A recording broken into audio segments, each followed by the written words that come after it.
Good evening, everyone. I'm Akush Lapinder. It's wonderful having you back with us. An open invitation in the midst of distraught, depression and despair, devastation and destruction. Bahamians will tonight pour into Bahamas Faith Ministries International for a national prayer service, honoring the lives lost to Hurricane Dorian and those left shattered by its impact. Leading the charge is the Bahamas Christian Council President, Bishop Jcntvnews, who shared this message ahead of tonight's service.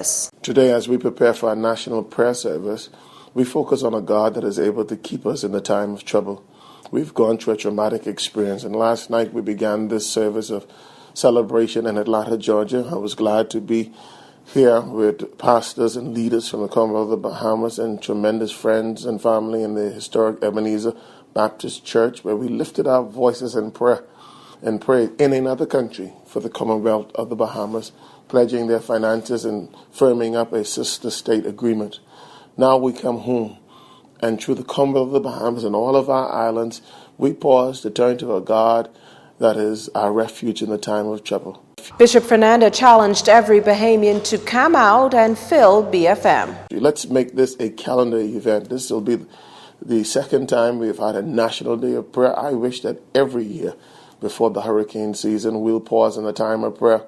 But that can only happen, as we've been called by the nation's leader, if we as a people decide that God is our God. So let's give this nation back to God, and let's lift our voices and sing in spite of our circumstances. Tonight's service is scheduled to begin at 7 p.m. While the blame game certainly not helpful in times like these, lambasting the government then of no value. The message Anglican Bishop Leish Boyd is driving home in the face of much negativity flooding social media and some airwaves and print media. While some things have gone wrong, he said, natural disasters are messy and things cannot be resolved at the speed and ease of the ideal. Furthermore, that many of the delays in rescuing and recovering could not be avoided in the circumstance and given local resources. Patience and understanding are key.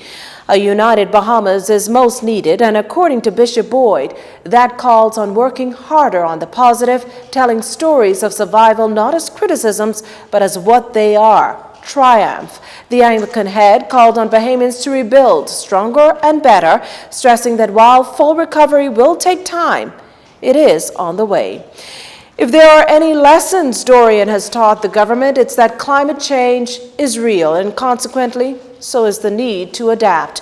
In part, that calls for revisiting building codes if the country is to avoid doing the same thing repeatedly following a major storm.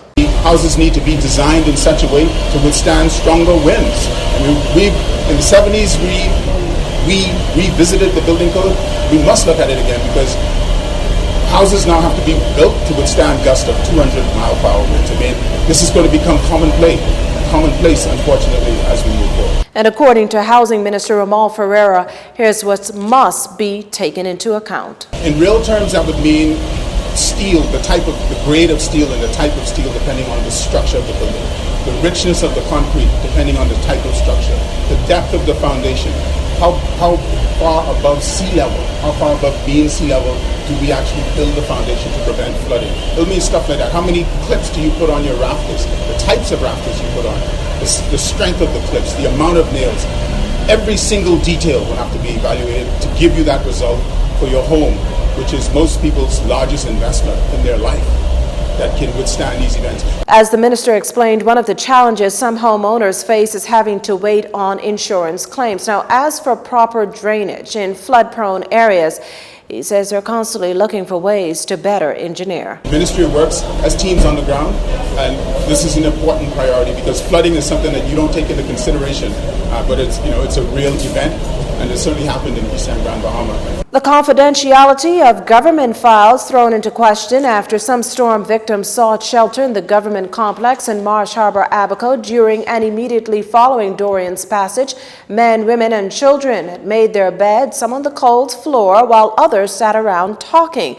Strewn on the front lawn were clothes amongst garbage. Here's NIB Minister Brentzel Roll on the issue. This is a national crisis. We're treating it as a national crisis, and NIB will do its part to make sure Bahamians and others who contribute to NIB are normalized in the fastest possible time. Meantime, NIB has had to fast-track pension payouts and other benefits to its Family Island victims. All of the documents in the NIB building in Abaco and Grand Bahama were secured.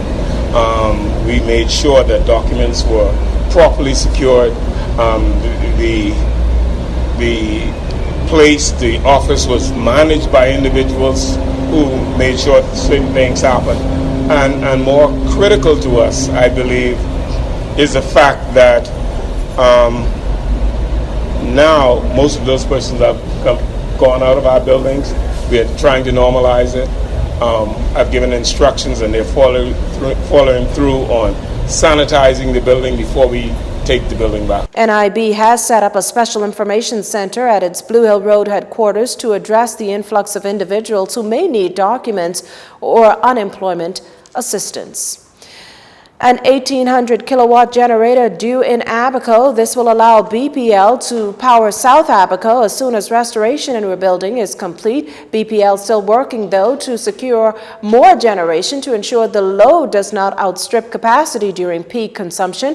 Additionally, an 11-man team has planted more than 1/4 of the electricity poles needed to be replaced following the storm. Another team from Nassau is due in Abaco on Thursday to conclude assessments of the extreme north, including Cedar Harbor, Foxtown, and Crown Haven.